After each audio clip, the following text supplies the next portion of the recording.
Welcome to Witham Sounding Board, a podcast sharing powerful business tips, insights, and trends for those seeking to become a rock star in their industry. Hi, everyone. I'm here with John Shepperson and Steve Jinnak from SWK Technologies. John is a Senior VP Business Development Leader with 21 years of experience in the food and beverage industry. Steve is a Director of Solution Architecture of Enterprise Solutions with 30 years of experience. Today, they're going to talk about traceability in terms of importance of electronic documentation, FDA regulations, and I'll let you guys take it away. Thanks, Kim.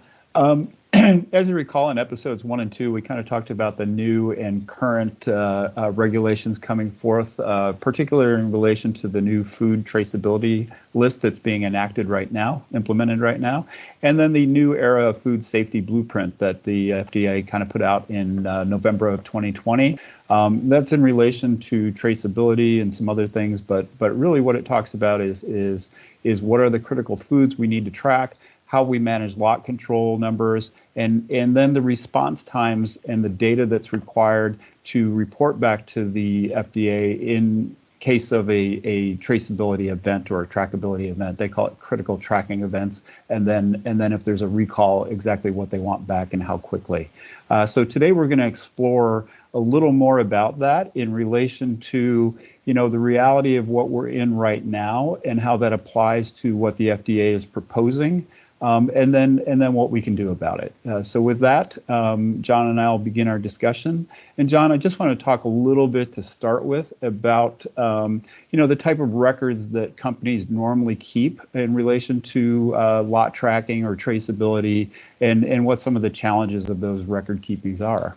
Sure, Steve. So all companies that manufacture have bill of materials, which is the record that will set up the manufacturing and show what's in it, what the raw materials are, what the end product is. And, depending on your system, some folks do this manually anyway, in an Excel spreadsheet or some even paper, unfortunately. And that makes it very difficult to do this tracking upon demand. Okay. And what are the challenges? From my perspective, what I always hear is a challenge when we're doing paper records and producing that is that now you've got individuals who somebody knows where the records are kept and they have to go find them if it's paper and it happens to be locked up in a storeroom somewhere, or it's in the quality room, and then they have to wade through which ones they're looking for, or even worse, I think in some cases is Excel records. I mean, I've been in companies that have all their traceability and all of their quality records are all in Excel, and they think it's great because it's electronic.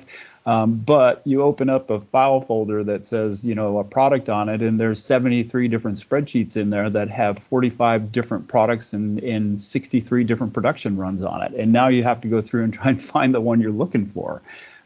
So from that perspective, what else have you seen or heard about in your 20 years of experience of people when they do have to find that? I mean, what is the cost of that, do you think? What are the implications to the company? Well, I mean, if especially if they're doing Excel, each one of those 63 tabs or whatever you talked about is done manually. So each time that's done, there's a chance to get it wrong. Human error is human error. And so there's a lot of issues there that even if you do find the record, it could be a bad record. On the paper side, I think it's if you look at the cost of creating the paper and storing the paper and finding the paper, all the labor associated with all of that, the numbers can be astronomical. If you look at those hours multiplied by a high salaried individual. Right, exactly. I'll throw another one at you. Ultimately, the cost of doing something like that is fairly prohibitive.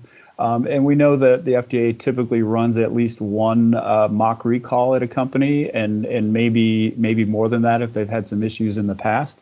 We're also finding that a lot of customers are requiring a recall process. So they have their own process they want them to follow, and they have to do mock recalls on that for a company to prove that they can show where the stuff came from.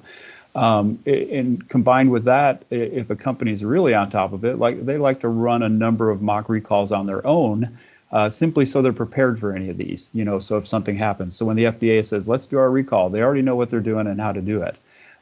If you're in paper or you're in Excel, et cetera, you tend not to do that extra work to figure out how this all goes together because A, it's too costly, and B, it takes your people away from doing things they need to do on a daily basis.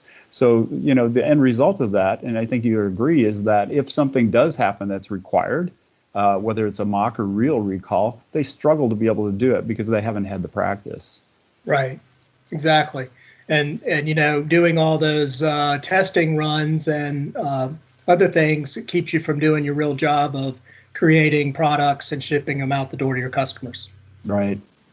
And ultimately, that's the goal, is to make sure customers are happy. And this actually plays along into that, because if you do have a recall, that's a real problem. So the key is to make sure that we know quickly and responsibly where the product went and what happened. And I think that kind of highlights why electronic documentation in your systems is important. Do you want to kind of highlight some of that particular part of electronic documentation and what it can do for you? Sure. So, if you have a system, a good ERP system that has the lot traceability and everything front to back, then you'll be able to pull up reports or views or dashboards very quickly to accommodate those mock recalls for your customers, for the FDA, or even your practice runs. The proper software will really keep all of that labor to a very, very minimum by having the reporting at your fingertips. Making sure that each production run has, down to the nth degree, the traceability that you need.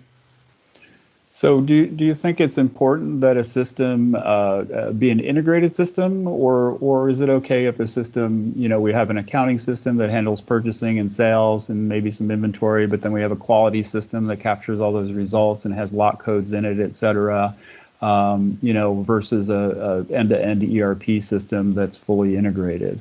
I do think the integration is important, and the reason is that if you have different systems that do these things, you're still going to be having your information siloed, and you're still going to have a manual component of pulling the information together, and you could potentially have data that doesn't jive with the other data in the other system. So, the more integration you have and the more automation you have, the better in this case. Yeah, I think too that the idea that the FDA is really expanding the types of information they want to get out of a company when they're doing a recall or a tracking event is really important to know from the standpoint of different systems. I mean, right now we know that they want the product, they want the lot, they want the company that's reporting, they want to know who the manufacturer was. So you may have to trace it all the way back down to there, or it may come from a different source that they can marry together. But they're also asking for distribution channels. So, if I'm the producer and I have a tracking event, they want to know what my distribution channels are. They want to know how much product is out in the marketplace and what might be left out there, because they want to figure out what the potential threat in the marketplace is so that they know what their actions need to be. It's very difficult to do all that when I have different systems, or I'm on paper or spreadsheets, et cetera. And I think that really highlights why we need to get to the point that electronic validation or electronic documentation is important. Another aspect of it is, and it's really funny here, John, they're not actually mandating that anybody do anything electronic. You can still do paper. You can still do Excel. You can still do, a notebook in the back pocket of the guy out on the production floor, okay? But once they ask for the information, you've got 24 hours to get it to them. Right. I don't see how you're going to do that if you're not electronic. Exactly. Yeah. Could you imagine last year when the lettuce recalls happened? Could you imagine tracking all of that down if you were on paper? Yeah. And the ramifications of that. Yeah. Yeah, that is part of why this whole FDA new era of food safety blueprint came out, was that it really highlighted during that issue last year how bad the system is at finding where product came from and where it went to. So they've kind of brought this out as a new way to try and key in on those key products, the food traceability list products that they really want to manage much closer than they ever have in the past. And potentially not manage some other things that aren't really problems as closely as they have in the past. So, but while all of this is to some degree voluntary, other than things that are on the food traceability list, they're kind of like suggesting that this may become reality for everybody in the future. So, and that brings us to another thing, is that it's one thing to have electronic documentation, but you also need to make sure that it's accepted by the FDA. And there are different ways of doing that. Can you explain a little bit about how that might work in an integrated ERP system? So no system in itself is really compliant to the FDA. It's your processes and how you set up your system. The data points have to be there, and you need to make sure that they're there. But you have to make sure that all of your processes match up to that. Yeah. So really, what we're talking about there is that it takes some effort. It's not just saying, oh, I bought a system and I'm now compliant. Right. No system is compliant. They can be compliant. I guess they could be compliant enabled. Right. But it really takes an expert to work with the company to get it set up properly, put the right controls in place. There's some audit requirements within the system. There's some separation of duties, et cetera, in how they manage all of that. So it is a lengthy process, but it is something that companies should consider going forward. Especially if they're in the food business and they're manufacturing, creating, handling these items that are on that food traceability list. If I'm just making loaves of bread, it's not as critical. But if I am handling shell eggs, or I'm handling all of these leafy green vegetables or fresh fruits and vegetables, it's something to consider. That it's a much better way to go from the standpoint of what the FDA may be looking for in the future. So they're not mandating it, but it's awfully close. Right. And as a company grows, it becomes more difficult to switch ERP systems, not less difficult. So while it is always painful to switch ERP systems, setting yourself up early is a good idea. Yeah. And fortunately, there are systems out there, and SWK Technologies does have systems that can be validated for the food industry and have been validated in the past. So we're in a good position to help. So any other closing thoughts on this, John? No, I think we covered it, Steve. I think if anybody has any questions, they can give us a call, or we'll follow up with them. Thanks, guys. This was a great discussion on the challenges of compliance surrounding documentation, the benefits of electronic documentation, and its relation to traceability and FDA regulations. It was great to have you both on the podcast, and we'll see you next time. Thank you, Kim. Thanks, Kim. Thank you. Thanks for joining us. Be sure to subscribe to our podcast so you'll be first in line to hear what's coming next. Don't want to wait for our next episode? Check us out at withum.com. That's WITHUM.com.